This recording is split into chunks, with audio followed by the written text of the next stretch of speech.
It's been announced that it is a real draft, but it doesn't represent who's going to vote for it yet. I hope there are not enough votes for it. It's the main reason why I worked so hard to keep Robert Bork off the court. It reflects his view almost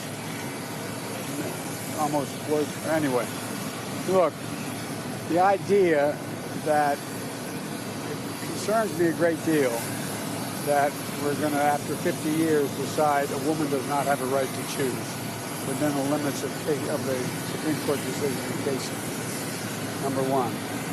But even more, equally as profound is the rationale used.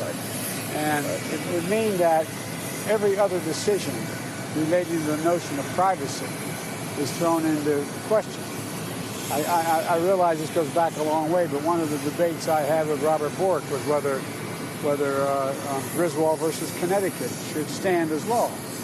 The state of Connecticut said that the privacy of your bedroom, a husband and wife or a couple could not choose to use contraception. To use a contraception was a violation of the law. If the rationale of the decision as released were to be sustained, a whole range of rights are in question. A whole range of rights. And the idea we're letting the states make those decisions, localities make those decisions, would be a fundamental shift in what we've done. So it goes far beyond, in my view, if it becomes a law and if what is written is what remains. It goes far beyond the concern of whether or not there is the right to choose. It goes to other basic rights, the right to marry, the right to determine a whole range of things. Because one of the issues that this court, many of the members of the court, a number of the members of the court, have not acknowledged is that there is a right to privacy in our Constitution.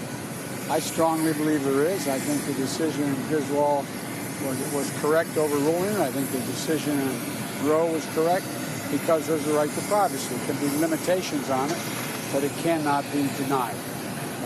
Do you think that this leak has irreparably changed the court? Do you think that this leak has irreparably changed the court? We've never seen this happen before. Well, you know, if this decision holds, it's really quite a radical decision. And again, the underlying premise, and again, I've not had a chance to thoroughly go into the report, the decision. But it basically says all the decisions relating to your private life, who you marry, whether or not you decide to conceive a child or not, whether or not you can have an abortion, a range of other decisions, whether or not how you raise your child. What does this do? Does this mean that in Florida they can decide they're going to pass a law saying that same-sex marriage is not permissible? It's against the law in Florida. So there's a whole, it's a fundamental shift in American jurisprudence. On the filibuster, Mr. President, did it do away with the filibuster to codify Roe?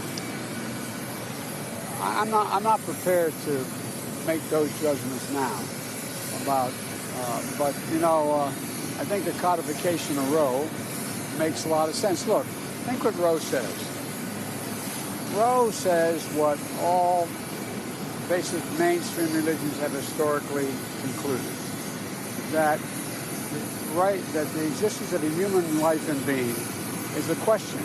Is it at the moment of conception? Is it 6 months? Is it 6 weeks? Is it quickening, like Aquinas argued? I mean, so the idea that we're going to make a judgment that is going to say that no one can make the judgment to choose to abort a child based on a decision by the Supreme Court, I think goes way overboard. Thank you. Thank you, guys. The midterms. What does this mean for the Democrats' argument in the midterms? I haven't thought that through yet. Do changes need to be made to the court in light of this, if this decision holds?